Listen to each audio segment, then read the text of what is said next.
Hola, cage fighting connoisseurs. This is KidNativeBloodyElbow.com here with the MMA Vivisection for UFC 184, joined by Dallas Winston and Zane Simon. Not just a pair of simpering idiots, a pair of simpering idiots who know too much about cage fighting. They're here to share their knowledge with you. Fellas, thoughts on the card overall? You first, Dallas. I'm okay with it. I like it. I don't know. I'd give it a 7-ish. A Not, 7. I can see how it wouldn't be widely popular, but I like it for some reason. I'll figure it out shortly. Huh. And Zane? I think it has surprisingly more recognizable fighters on it than I would think, but it's hard for me to get excited about it just because I don't see any one fight where I'm really like, oh, this is gonna be meaningful and good, except for the main event. Like, that's the only fight where I'm really like, oh, that's gonna be a great battle between two good fighters, and everything else is sort of like, well, this person's probably going to do really well, and their opponent not so much. Or just two guys slugging away with sloppy technique until one of them falls down.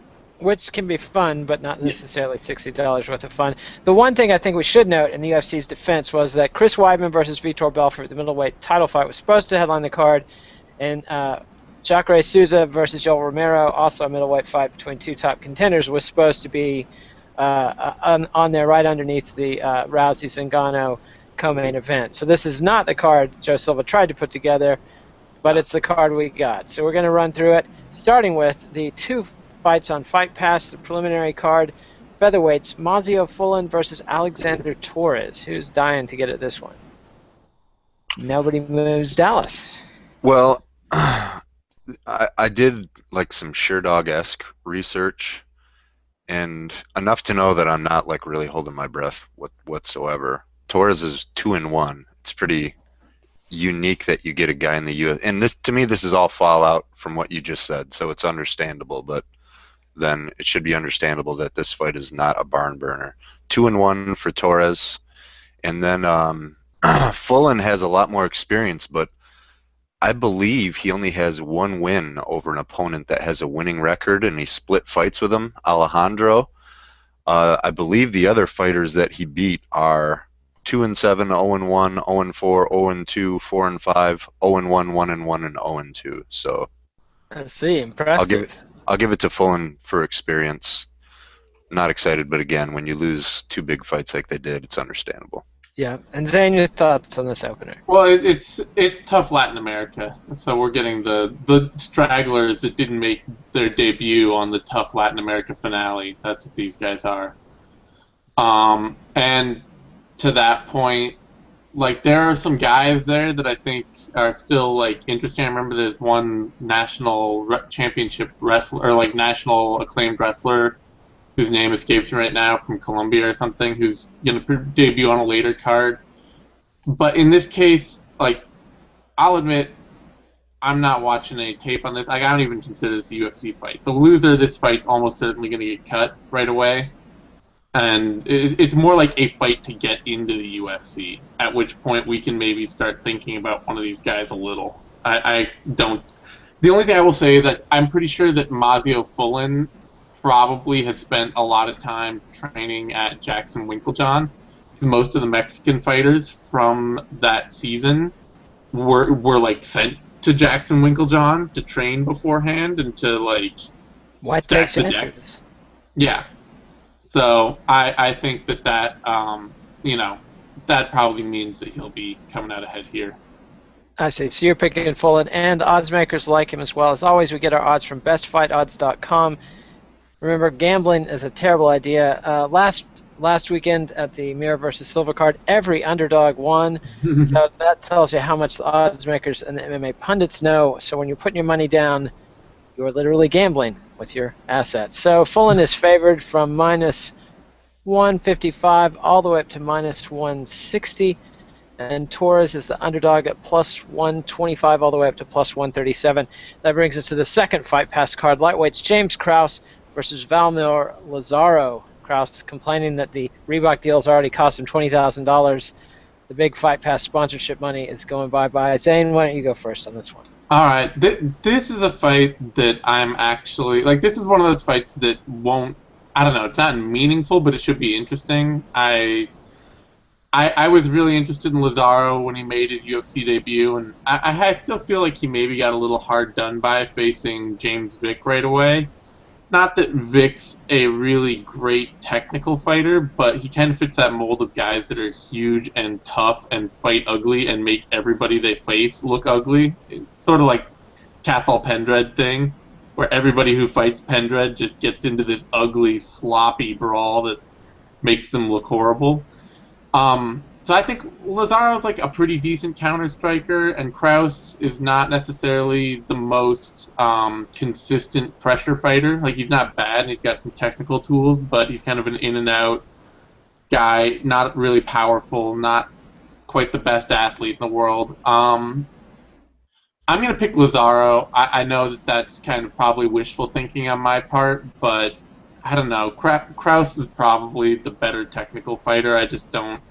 I've never been particularly impressed with his game, and he's one of those guys that people keep talking about like he's this really exciting, fun fighter to watch, and I don't see it.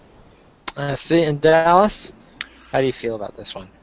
Oh, Nate, you and I were talking, and I don't remember what Kraus did. Maybe he threw like that Muay Boran back elbow against Sam Stout, but he's shown shades of creativity. I actually think both of these guys are really technical. Lazaro out of Novo União, but they don't come off as technical fighters because Kraus is kind of creative and he tries to be a little bit flashy, which I don't mind at all. From an onlooker standpoint, I enjoy it.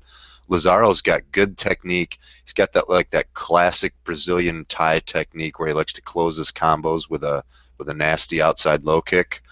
But he can really like just brawl, like really just stop what he's doing and literally like throw meatballs like he's trying to throw the home run pitch, or I'm sorry, what would that be, a fastball? I'm kind of looking forward to this. This should be a good one. I mean, both of these guys are game and aggressive, and they're going to throw hard. I'll probably lean towards Kraus, but it's not that I'm super confident at all. I mean, this is one of those where they're both going to go after it, and I mean, the tiniest mistake or little shift in momentum could change, the whole shebang. So I'll go Kraus.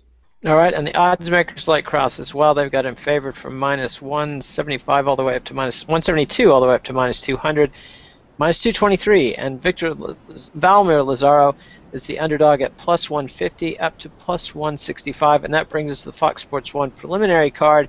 Heavyweights Derek Lewis and Ruan Potts. Eugene and I decided we cared about this fight because of the high odds of Ruan Potts getting knocked the fuck out. So if that's your thing, this could be the fight. Dallas, you go first.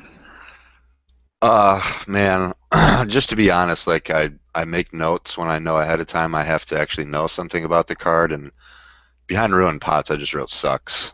It's pretty rare, but that a fighter will gradually, just unimpress me. Like, I was actually high on him. He's got some pretty decent judo credentials, but every time I watched him fight, I went, nothing cooking there. And the reason I say that is because actually I think Derek Lewis has got some potential. I mean, he's a big boy. He hits hard. He's got good timing. He's pretty athletic. He lost to Meathead, and that is a huge step up in competition for him. So. And I believe he's got a win over Jared Rosholt in the past. Is that? Mm-hmm. Yeah, he knocked him out back in 2012. So, in accordance with the care, don't care, I think there's a really good chance of Potts getting knocked out here. Yep, and Zane? Yeah. That is the most brutal take on a fighter, by the way, that Dallas has ever laid down. Dallas never says anything bad about a fighter. So, go ahead. Sorry, Mr. Potts. I was interested in Potts when he came to the UFC. I thought he might be fun and like have kind of a tricky game that would give people problems. But yeah, that's really not happening at all. And Lewis is exactly the kind. This is like a tailor-made fight for Lewis to win. He's way bigger and stronger, which Potts has already shown he can't handle. And not only that, but he has the kind of huge one-punch knockout power that Potts has shown he can't handle either.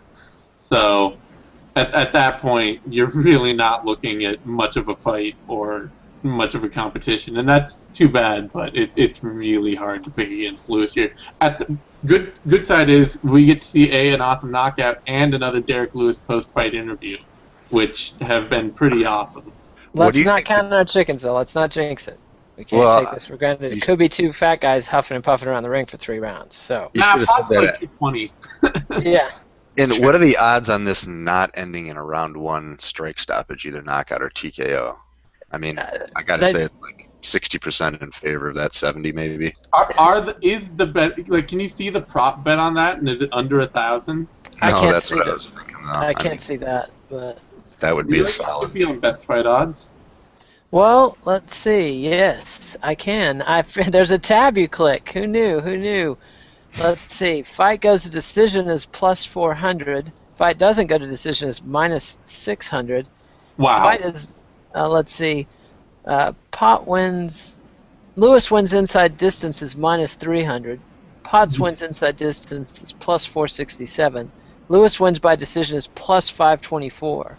So, and then, yeah. So they think if that minus 300's looking good. Yeah, but the thing is that like usually those kinds of odds, those prop bets, are all hugely skewed. Like we're talking 1,500, 1,000. Like see it at 300, that's way down. Like that's those are super short odds. Yeah, incredibly short odds. So the odds makers, they've got Lewis favored overall to win the fight, minus 480 all the way up to minus 807.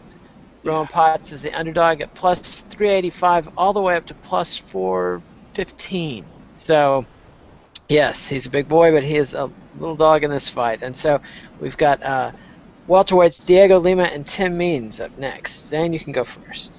All right, yeah, this is another fight that, it could be fun. It's just not terribly, it doesn't strike me as terribly meaningful at the moment. Lima's one of those guys that I really want to be more of a prospect than I feel like he is.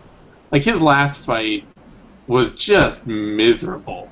It was just one of the most miserable fights I've watched in a while.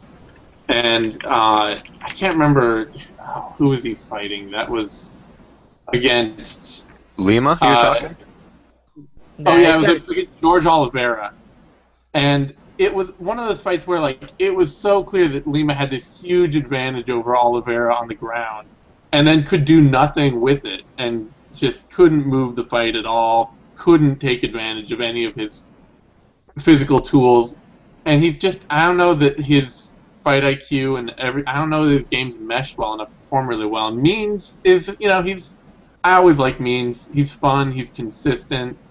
He fights to the level of his opponent a lot, but he still wins a lot. I'm going to take him here. I just think that Lima's too inconsistent and doesn't take nearly as much of an advantage of his tools and his abilities as he could. And his striking defense is terrible, and Means has been a pretty good boxer over his career. So, Dallas, your thoughts on this one? I don't disagree with any of that. I think Lima, really his losses, there's no shame whatsoever in his losses. Besides Eddie Gordon, his other loss is Nathan Coy, who's maybe one of the most underrated guys around. But to me, I'm not sold on Lima being A-level yet, and I do think although Means is in a world beater, he's definitely A-level. He seems like another guy. I think, at least I was really high on him for a while. He's real long and lanky. I actually think he's more comfortable up at welterweight, even though he'd be better suited at lightweight because his frame was just overbearing. He's so long and lanky, and to have a real gritty, aggressive guy with good striking, that's a nightmare combination. But I mean, I can't see why to pick Lima at this point. Although Means not only fights to his level of his competition, but he's kind of like Krause in that he has these little lulls where he can look awesome and then, all of a sudden just like fade away, and I don't know what the deal there is, but so I'll definitely take Means here. All right, and the odds makers like Means as well, though not by a huge margin. He's favored from minus 122 all the way up to minus 155. Diego Lima is the underdog at plus 108 all the way up to plus 117, and that brings us to bantamweights. Roman Salazar and the once great Norifumi Kid Yamamoto running out the string. Dallas, you want to go first? Did you accidentally say once great?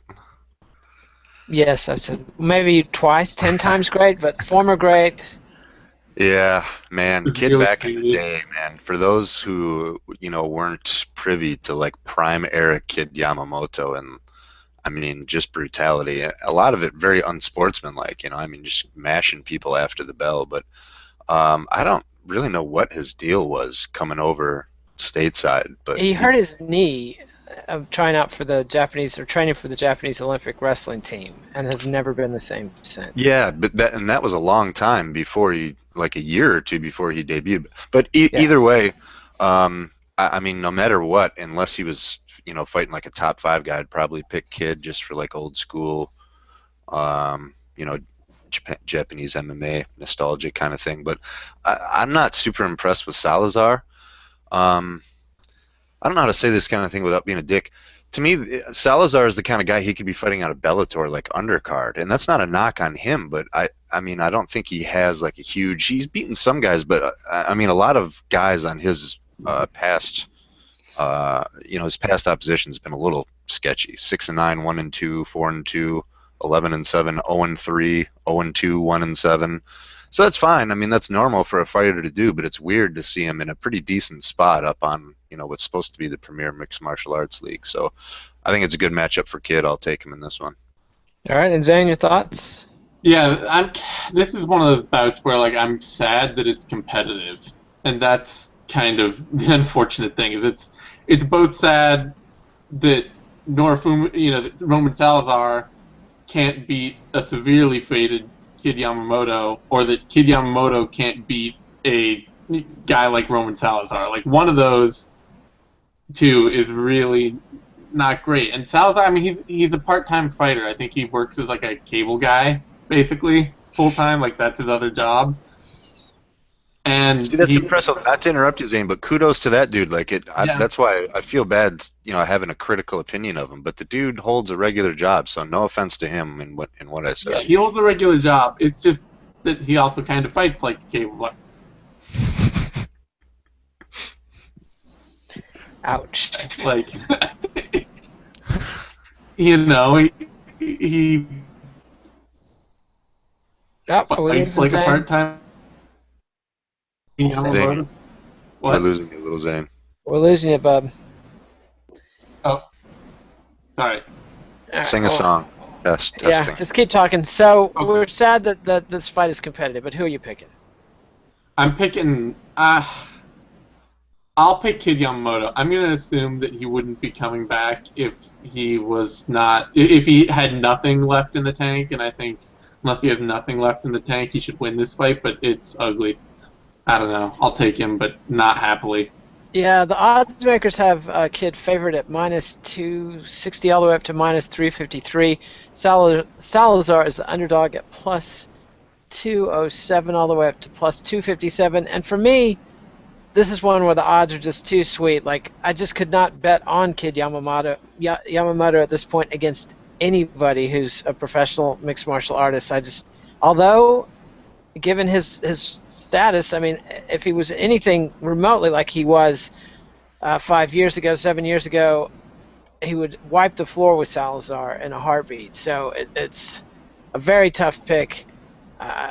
My palms get sweaty at odds like this, so that's what I would do. But don't listen to me. And that brings us. I would say that just with those odds, I would not bet on Yamamoto. I wouldn't bet on Salazar either, but I would not that's way too large. He's way too far in the negative for this fight. It should be like +100, -100. Yeah, I think that is a better assessment. That because this is a coin toss. And anyway, speaking of coin tosses, we've got Mark Munoz and Juan Carnero. Middleweights. Mark Munoz is the guy his coach said he shouldn't be fighting anymore. Has been a specter of himself as well. Juan Carnero fought in the UFC way back in the day. Fought John Fitch back in 2007 on the undercard, back when the undercards were fun and exciting to see when he got the chance. And here they are today. Mark Munoz and Juan Carnero. Zane, you go first.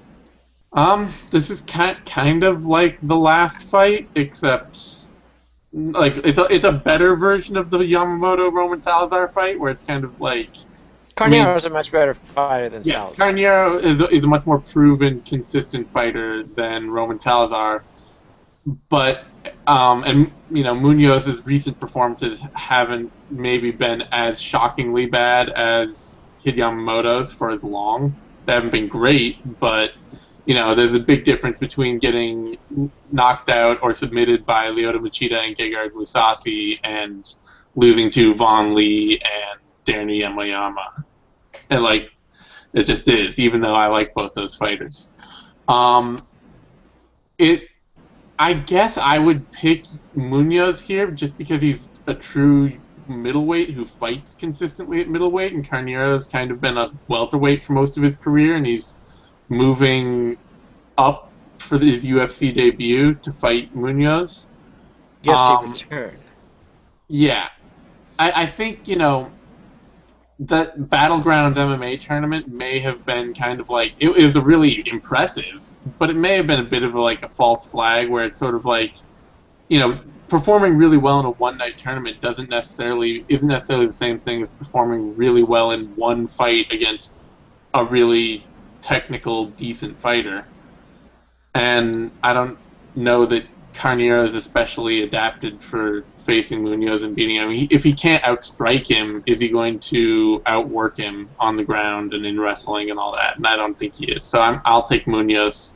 But once again, it's not a really high, oh yeah, Munoz is going to win. Just I guess given what I know, I'll take Munoz. All right, and Dallas, your thoughts on this classic? Munoz is going to win. There you go. I feel like, I don't know why everyone's so down on him, actually. I mean, so he lost to Mousasi and Machida. Tough matchups, and either way, those guys are both former light heavyweights. So that always bugs me when the UFC, when a guy changes weight class, and then they give him another guy who also recently changed weight classes, and it's well, that doesn't really tell us a lot. So besides those two, he lost to Weidman. So I mean, those are top. It's top just the in way he division. lost Mousasi and Machida. It looked like, I mean, the Machida fight was so bad. A lot of people were accusing him of taking a dive because the way the kick came out of nowhere. I don't believe that, but that's the way people were saying. And Mousasi he looked about as bad as Babalu Sobral against Mousasi. I mean, it had a career epitaph kind of ring to it. Just personally, the way I look at that is nothing, even the slightest negative on Munoz, and just all praise for those guys, because if those guys wouldn't have had that dominant of a performance, then the ongoing theme would be, do they still have it? Are they, you know what I mean? So I have no problem with those losses whatsoever, and I think he's, so Carneiro's usually a welterweight. I don't know how often I want to say mostly he's fought at welterweight. Is that right, Zane? Yeah, a couple catchweight fights. Yeah, I don't see anything that would suggest he ever fought. I mean, back in the UFC, his first run, he was fighting John Fitch and Rhea Chonen, so that was all at welterweight. And then he was a middleweight early in his career, but even then he was fighting Anderson Silva back in Mecca Vale Tudo in Brazil. So, we're talking 2002 when Anderson Silva was a welterweight. So he's fought at middleweight a couple times, but not with any consistency. So I think it's a great matchup for Munoz. I mean, I would give Carneiro the submission grappling advantage. He's a good striker, but maybe more technical, but Munoz has just got that big power, and Carneiro's not going to take him down. So I see this being a really solid matchup for Munoz. I would pick him strongly to win. The odds makers agree. They've got Munoz favored at minus 300 all the way up to minus 374, minus 285 up to minus 374, and Carneiro is the underdog at plus 235 all the way up to plus 274. And that brings us to the pay-per-view main card beginning.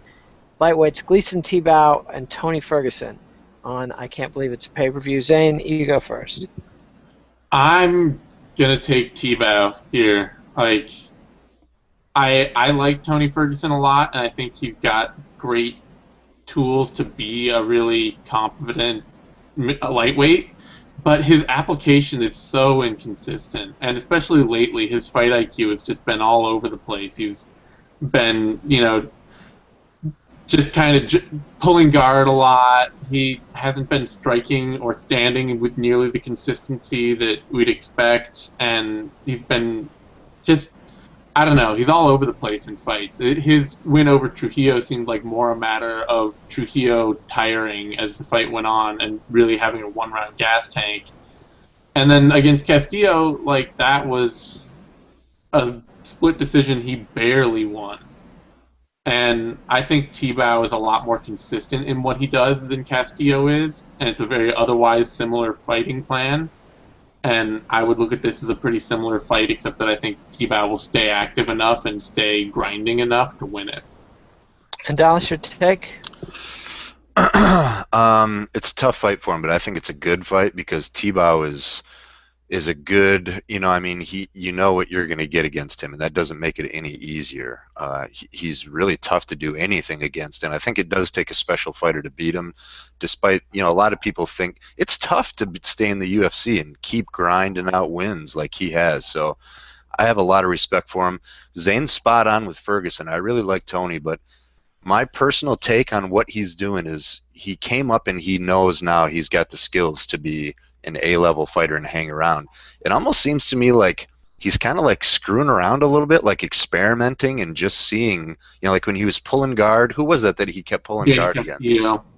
Actually, I didn't think that fight was that close because with Castillo, if there's no better definition than lay and pray. I mean, if you get on top of someone and hold a body lock for like minutes at a time, I didn't score shit for him for that. Sorry, Danny, but man, I mean, but either way, that's why Tebow's a good matchup for Tony right now. I think Tony's messing around with different things, because he's a creative guy, but I think eventually he is, or he'll understand he's got to go back to his bread and butter, which is long, lanky wrestle boxing. He's a good wrestler.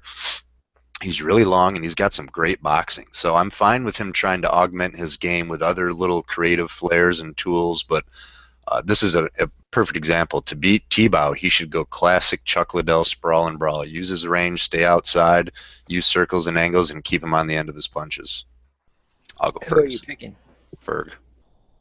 You're picking El Kukui. What? I don't know what that means. I love to hear Buffer say it. All right, well, we've got a split on our panel. The odds makers like them some Ferguson as well. They've got him favored from minus 210 all the way up to minus 275. And they've got Gleason Tebow as the underdog at plus 170 up to plus 189. Very interesting odds there. I would kind of lean towards Tebow myself. And that brings us to the fight that I'm really going. I can't believe it's a pay-per-view. Welterweights, Alan Jouban and Richard Walsh. What the heck?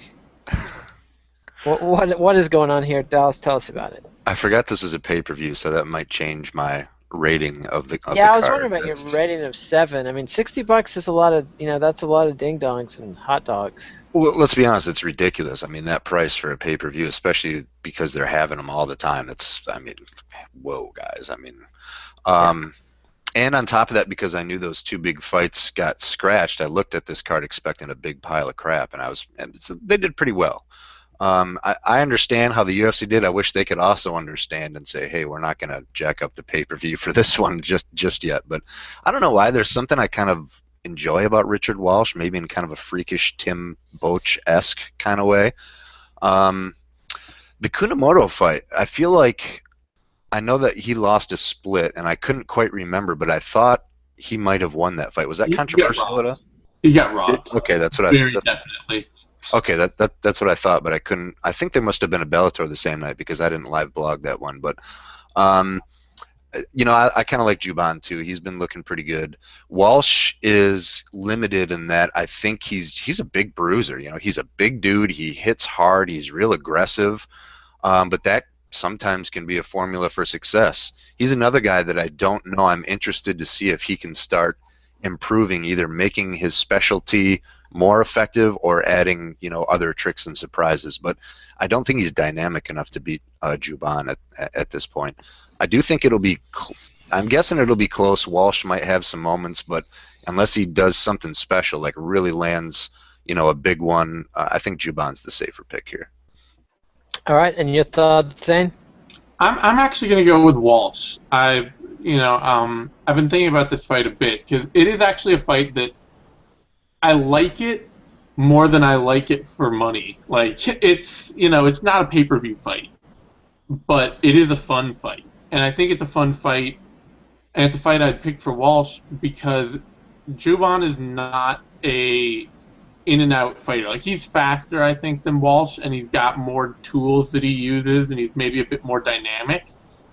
But Juban's not. He doesn't move in and out. He doesn't really take advantage of his speed and his ability to throw more kicks and have a more advanced game. He tends to just kind of come forward and stay on people and just get really aggressive inside, look to clinch, look to stay in the pocket. And I think Walsh is stronger. And I think he's stronger, and he's much more technically consistent with his infighting, with his brawling inside, with his punches inside. And I think if Jovan tries to just come in and stay on him there, I think that's actually where Walsh is going to have the advantage. Because Walsh is kind of foot slow. That's like the thing we saw in the Kunimoto fight, was that Kunimoto was able to just kind of keep running away and running away and running away, and Walsh wasn't fast enough to track him down, and that ended up losing him the decision. But in this fight, I don't think that's going to be a problem, and if it's not a problem, I think that Walsh hits harder and is stronger and is better inside, so I'm going to pick him to win. All right, well, this might be the fight where you're going to lay some money down if you trust our panel, because Alan Jouban is heavily favored. Minus 418 all the way up to minus 620. Whoa. Richard Walsh is the underdog at plus 325 all the way up to plus 373. So, if Zane and Dallas haven't already lost you your entire family fortune, this is the one. This is the one. Sell your car, mortgage your house, see what you can get for the kids. The kidneys, retinas, everything. I'm sorry, go ahead. No, I'm sorry. I was trying to find a spot betwixt words there. I agree with Zane that if Jouban goes right into Walsh's wheelhouse and tries to go head to head with him, then I think Walsh should be favored in this one. I think Jouban should be. I mean, it seems like he would know that Walsh is he's a devastating infighter. He's a big bull who hits hard. So if he goes right at balls out and tangles with him, yeah, I would agree. I would go Walsh in that case. Yeah, because I'm remembering if you remember the Baksinski fight too, or Bashinsky fight, that was a fight Jouban was losing going forward, but he just kept throwing, and eventually he landed a big counter shot on Bashinsky in the middle of a scrap. But it wasn't Jouban was really outside picking his spots and caught Bashinsky through technique. It was just kind of I'm going to keep throwing at you, and Bashinsky they both kept coming forward. So I think if he fights Walsh like that, I think Walsh hits harder and is more powerful inside. All right, so that's that for that one. Now we've got Island of the Lost Toys welterweight bout. Jake Ellenberger versus Josh Koscheck, what Eugene would call the Lost Battalion. Zane, it's your turn to go first. All right. I actually do like this fight, even if neither guy is anywhere near the hunt. I actually think this is, I think on a free card, this would be a nice headliner on some random, And if they'd had the Romero Souza, Mir Silva, Weidman Belfort lineup with this fight on the main card as well, I would be fine with that.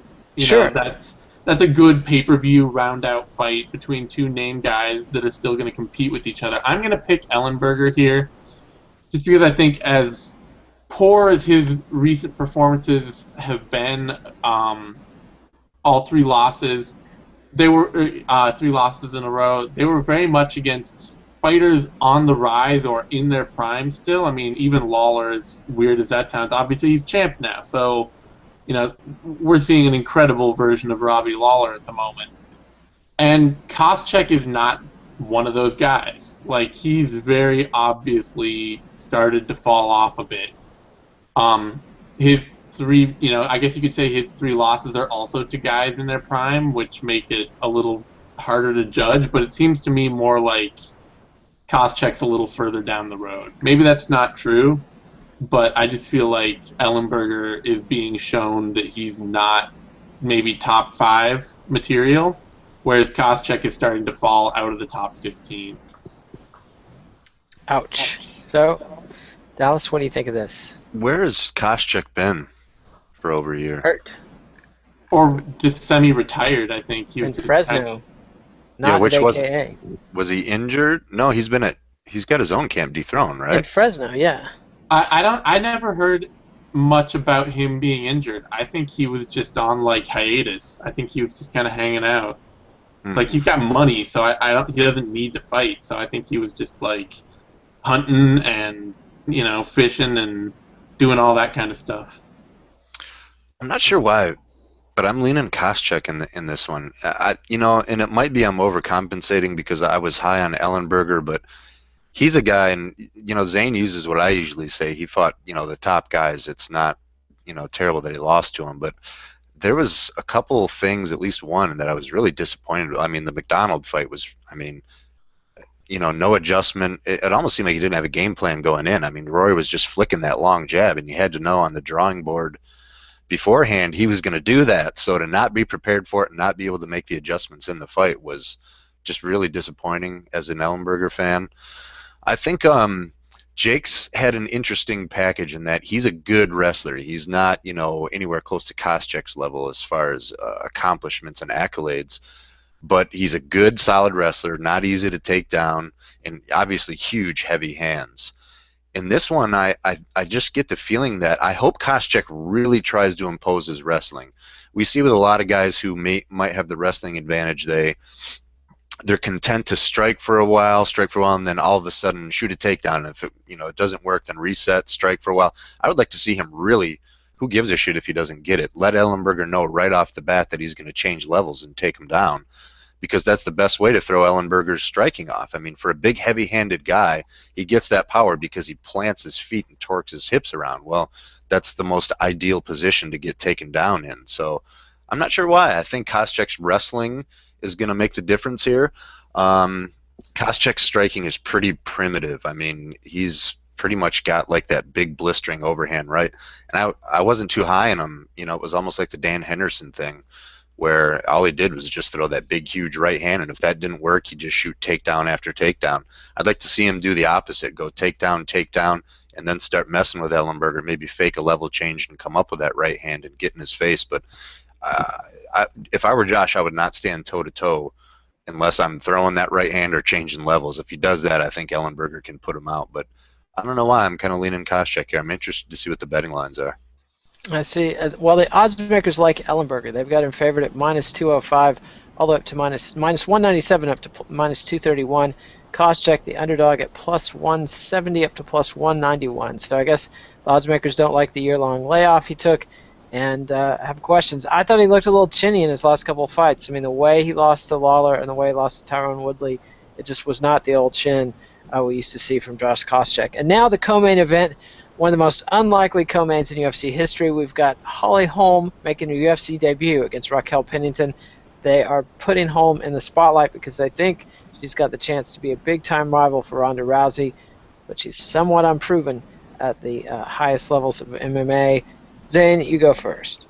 All right. Yeah, I think it's pretty obvious that they've, especially like you see them really, they've been advertising this Invicta card more. They sent out notices with all their press, like, schedule of the Invicta schedule as well to all the media. They're advertising the Invicta card on the UFC broadcast last week.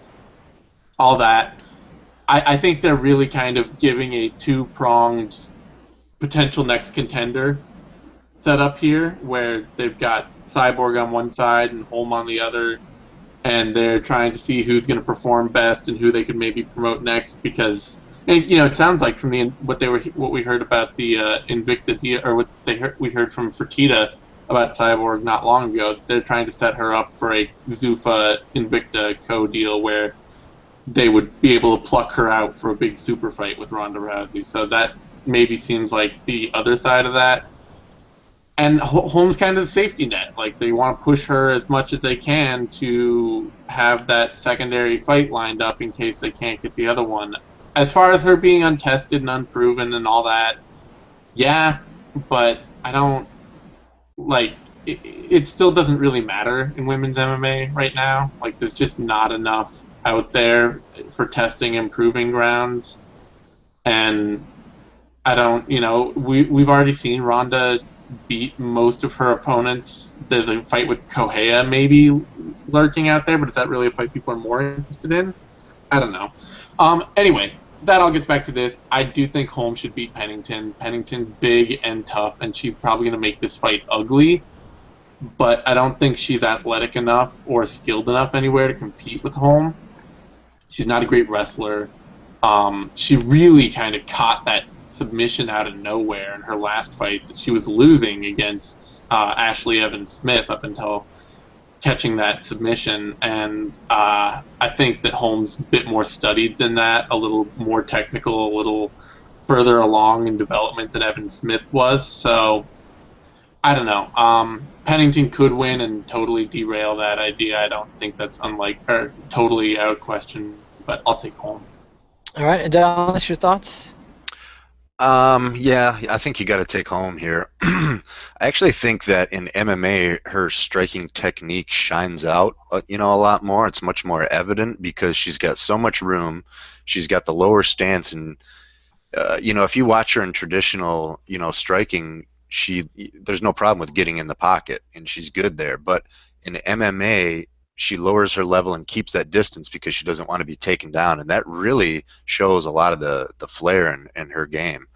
Plus, her kicks are excellent, and she's a ring circler, so the circular cage or the octagon really helps her. In boxing, she kind of got stuck in the corners sometimes. Yep, and that's exactly what I mean. She's got a lot of room to operate, which just amplifies how slick her angles and her circling and her overall toolbox is. I mean, she's got some nasty skills.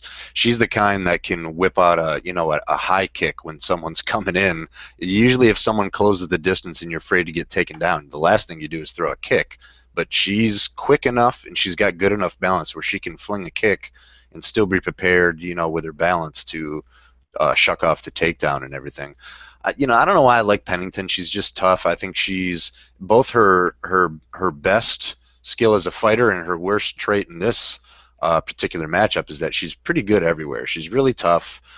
She's coming along. I look at her as someone who's pretty inexperienced, especially for top level MMA.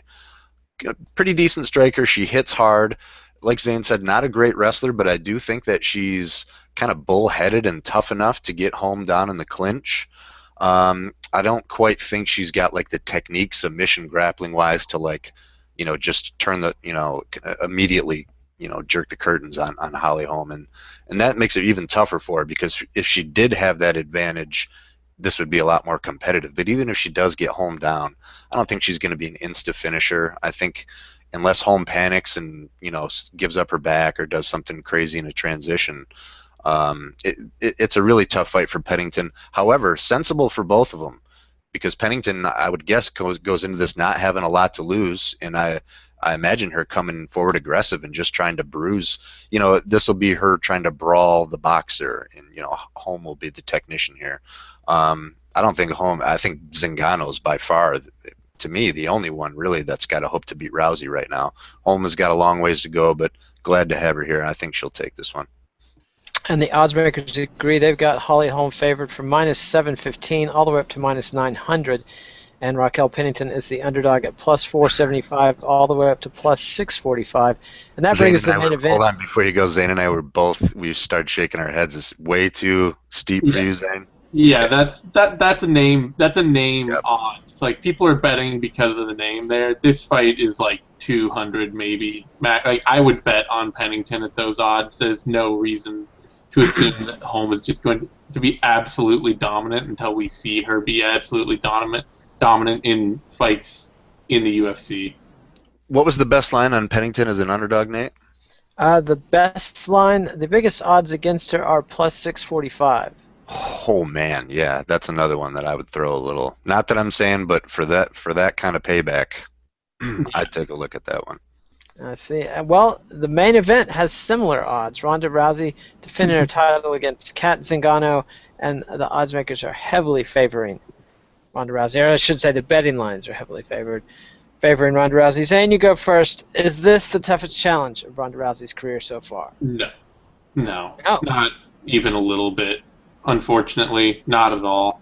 I think that Miesha Tate has been the toughest challenge of Ronda Rousey's career, and we've seen that pretty definitively to this point.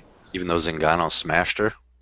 Yeah, because Zingano is tough, and Tate's not an amazing submission finisher. She's got a decent submission game. She's got a very good top control game. but she's not like a one time on top of you, I will submit you kind of fighter. In general, she just isn't. And so Zingano, if she can hang around, she's a great late fighter. Like she's got incredible power and you know, pretty decent striking technique, not amazing, but just great power, great aggression. So fighters that let her hang around late will pay the price for it, as we've seen. But she also has almost no takedown game, like no counter wrestling, no wrestling defense, no takedown defense, no grappling to speak of. And is that really like Ronda Rousey's toughest test? Is somebody who gets taken down early in every fight and then gets dominated on the ground for the first round? Like she's going to survive there? I think Rousey's probably going to finish this in the first minute or two. You realize Harsh Kat won the Moondials as a purple belt. Well, she's still like, and you think that that's going to be like she's going to not get armbarred in 5 seconds here? I think she'll get armbarred in 5 seconds. Okay, I'll take you up on that one. I just wouldn't say she has no grappling. To me, that's why her takedown defense isn't great, but I think it's one of those. I'm not saying it's correct, but she's confident in her grappling. I think she's a pretty good submission grappler, actually. To me, what stands out about this the most is that, you know, I don't know what to say for women. You'd say, if it was dudes, a men among boys. Rousey's been, whatever analogy is socially. A woman among girls would be whatever. fitting. Yeah, there you go. I wasn't quick enough to make that transition, but I would say Kat's the same way. She's big. She's strong. She moves really, really well. And to me, she's like she's got a natural toughness. Like she's got natural power. I think Ronda's done really well, obviously, in improving her striking. But I don't think she has natural. I don't think she has natural striking power. And to me, you know, her technique is good. I think Kat is one of those. She's mean. She's the kind of chick that hits really hard, and she sticks to the basics. Short infighting, you know, punches, real crisp uppercuts, real nasty tie clinch. The question is, you know, all of that. To me, I would, if I was Kat, I would stay out on the range and try to box with Ronda, because given Ronda's striking improvements, none of it's been like out on the fringe. You know, kind of like what we see. It's not a fair comparison, but Machida, you know, like to stay outside and really win. And it's perfect for her game, don't get me wrong. She's a bulldozer, you know. She'll come in, and now instead of winging something not so pretty and obviously going to, you know, implement her judo in the clinch, she's throwing some good shit on the way in. And if she doesn't get that takedown right away, or she doesn't have to go for it right away because she's comfortable in fighting, you know, fighting in close range or clinching up, and, you know, she's not so desperate to go for that hip toss. I do think if they clinch up, it's going to be ugly for Kat, because in that way her length is going to work against her. You know, I don't know what she's been working on, but if she clinches up with Ronda, the first thing she should do is lower her base and get as low as possible, because the first thing Ronda's going to do is find a lower spot with her hips and chuck her. Given what I said about, you know, Kat's grappling, I'm not saying it's good enough to, like, it could be good enough to sub, you know, Ronda off the bottom. I'm not going to rule that out, but that's not something I'm planning on. I don't think Ronda's going to be able to do her typical domination. Personally, I think Kat is by far. I could be way off base here, but the one I'm most excited about that has the chance to beat her, you know, man, you know, Misha, I love her to death, but her striking isn't powerful nor that technical, and I think she's a pretty slick submission grappler, but like Zane said, not a lot of like huge finishing potency there. And that's just why I think Kat matches up better with her. I think Rousey was able to just physically manhandle Misha. She might be able to do that with Kat, but I don't think it's going to be quite as easy. So I think Rousey's definitely the safe pick here, but for me, I'm hoping and expecting Kat to give her the best run yet. I wouldn't rule out Kat, you know, dotting her up on the feet. If she can stop, if she can clinch up and survive by any means possible, hopefully that's not, you know, getting hip thrown and then getting back up. If she can resist the takedown, strike her way out of the clinch, and then reset, that's going to be huge. To me, that's the measuring stick for this whole fight. The first time they clinch up, if Rousey throws her on her head, obviously then my hopes will dwindle. If she can hold her own or even do a little bit better after surviving, I think she's got a good chance to win this on the feet or in close range. All right, and the odds makers, they like Ronda Rousey a lot. They've got her minus 760 all the way up to minus 909. Kat Zingano is the underdog at plus 500 all the way up to plus 700. So I tend to think that Kat Zingano is one of the tougher challenges Rousey's faced too, just because she's so powerful when she hits. If Kat Zingano wins, it would have to be a very ugly fight. She'd have to survive the early Ronda Rousey storm and then come back with elbows to the face like she did against Miesha Tate. And that is something that is going to make Dana White just wince. And the Fertittas, like that would be money just flying away from them. I don't. This, like, it all to me seems like that, sort of the Great White Hope thing, where it's like, oh yeah, this is going to be the one. Man. It's all we've got. You've got a fighter that ends up on her back getting dominated early in her big fights, and then you're putting her against somebody who goes out, puts people on their back, and finishes them early in big fights, and you're saying, like, Miesha had Ronda down too. Miesha had Ronda on her back too. And can't say how can Ronda be favored. Miesha had her down. You know what I mean? Like, that shit happens in a fight. It happened to Ronda. what? Okay, I'm not sure what. Yeah, but Kat's unlikely, I think, to get Ronda down. I mean, Miesha's wrestling is the best part of her game, and that was ultimately her downfall. She had no killer offensive weapon. The best part of her game is her clinch. Like, that is where she wins fights, is in with the the elbows in the clinch. Yes, it's true. I agree. Never said otherwise. I mean, That's true. Miesha got Ronda down, but she didn't ever, like, beat Ronda up. Zingano gets taken down, and then she gets drilled. Like, she gets, Amanda Nunes owned Kat Zingano for that first round. Just beat the piss out of her. It's true. And then we're turning around and saying, like, oh, Ronda Rousey, given that same opportunity, is going to let, like, Zingano hang around for the first round. I just don't see it at all. Look, we're trying to muster up some excitement for a $60 pay-per-view here. It's got incredibly long odds. That's what the Care Don't Care is for mustering. There's still room for dreamers on the Vivisection, Zane. I don't think it's like that's not like that at all. I'm not just pulling out bullshit to make it sound exciting. Rousey's the favorite. That's what I was doing. Rousey's the favorite. She deserves to be, but I think Kat's got a legit chance.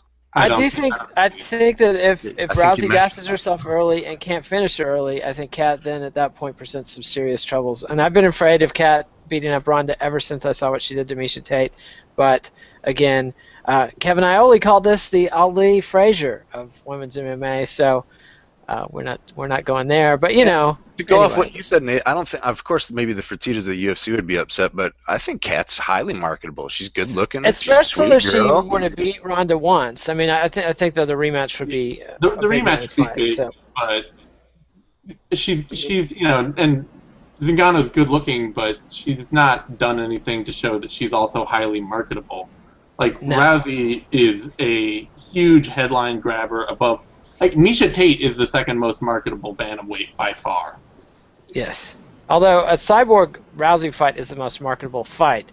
If Cyborg wins, especially if Cyborg wins the way she used to, and just destroys Ronda the way she just destroyed Gina Carano, then it's back to the drawing board for women's MMA. But anyway, Cyborg's an anomaly because obviously I think Cyborg is the biggest test. I actually would probably pick her to beat Ronda if that ever happened. We'd have to see how she looks. It's been so long since she fought, but yeah.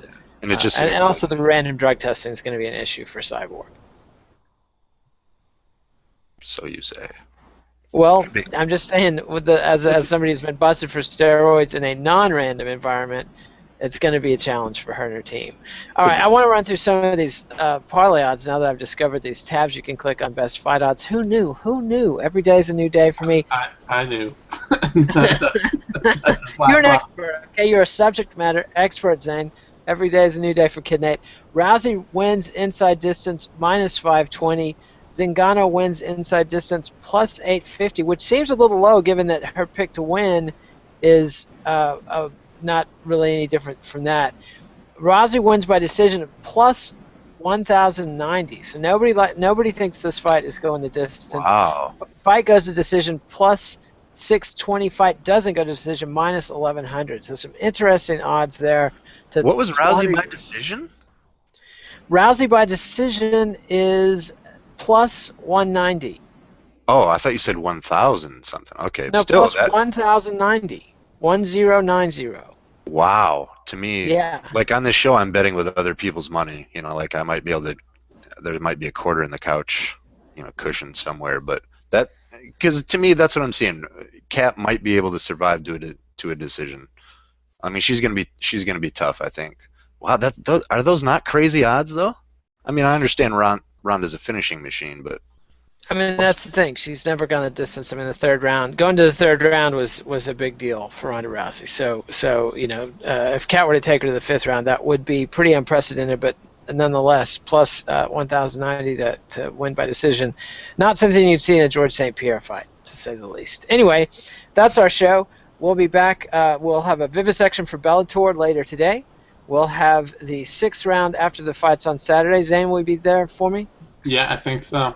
Excellent. And then we'll have Knuckle Up on Monday, Inside the Guard on Tuesday, and then rinse and repeat. I'm sure there's another UFC in the future, but at this point, I'm not even ready to look and see what that is. So give us a like on YouTube. Subscribe to MMANation.com on YouTube. Follow us at BloodyElbow.com. Read all our latest doings.